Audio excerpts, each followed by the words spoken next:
Hello everyone! So for today's video, samahan nyo kami ngayon mga Will at Manlaya. Actually, inaya lang naman talaga ako nila dito. Ang sarap ng pangamuyo ko at tulog ko sa bahay. Kaya sumama na lang din ako, sabi ni ate, para may makontent din ako. Tama nga naman, para may makontent din ako at sayang din. Maganda ang panahon ngayon at kahit kainitan, pupunta pa din kami sa fish pan para manglaya at mga Will. Bali motor pala yung sinakyan namin dyan guys, alangan naman eroplano. Dito tanga-tanga. Chares Emi lang.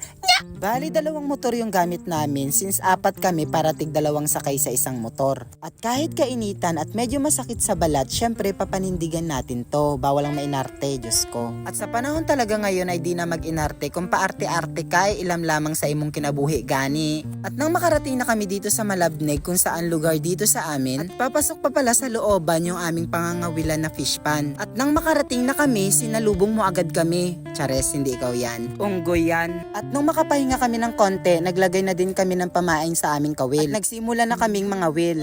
At dahil walang huli doon sa unang pwesto ko, lumipat ako dito, kaso nga lang sumabit pa. Guys, pagkamalas nga naman, wala rin nga ni Dawi, sumabit pa nga di punggolya. At nung nakuha ko na yung sumabit na kawil, dahil walang pahuli sa unang pwesto namin at di na nakatiis yung mga kasama ko, lumipat sila sa kabila. At ako naman hindi na ako umalis dito sa pwesto ko. Mga ilang minutong pagtsatsaga at mayroong nilaga.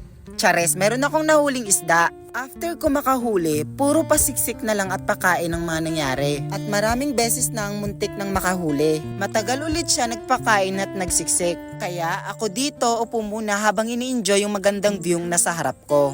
Makalipas ang ilang minuto ay nagpakain ulit siya. Pero at the end of the day, wala ka pa rin talagang halaga sa kanya. Charis lang, Huminto na din pala ako dyan sa pangangawil dahil nag-start na kami manglaya. At hindi pa pala masyado marunong dyan yung asawa ng ate ko sa panglaya. Kaya nung tinapon niya yung lambat, hindi circle, oblong. Chares, Emi lang. Nung unang hagis, marami agad siyang nakuha. Merong malalaki at merong maliliit na tilapia. Pero yung maliliit dyan guys, ibinalik pala namin sa fish pan. After nung unang hagis, lumipat pala ulit siya sa kabila. And then nung pangalawang hagis naman is sumabit pa. Aray ko. Kaya dali-dali niyang kinuha at binaba yung lambat, baka may isdang makawala at makalaya dyan sa puso mo. Chares! At sa pangalawang hagis, medyo konti yung nakuha niya at maraming maliliit. Saktong laki lang pala yung kinukuha namin dyan guys, and then yung maliliit is binabalik namin para lumaki. Sana all bumabalik siya kasi di na bumalik. Chares, aray ko. Bali, sunod-sunod na pala dyan guys yung pagtapo ng asawa ng ate ko ng laya at ito yung pinakalas ng nakuha niya. Then after nyan, lumipat ulit sila ng pwesto. At nung gumamit ulit ng laya ay yung mismong tagabantay dito sa may fish pan. At mayroon palang dumating dito guys, kamag-anak ng asawa ng ate ko.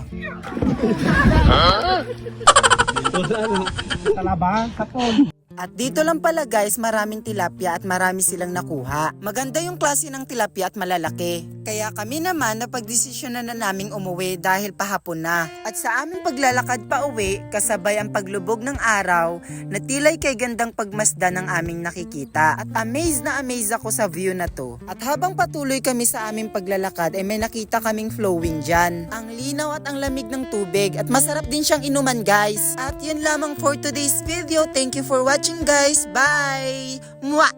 Nya!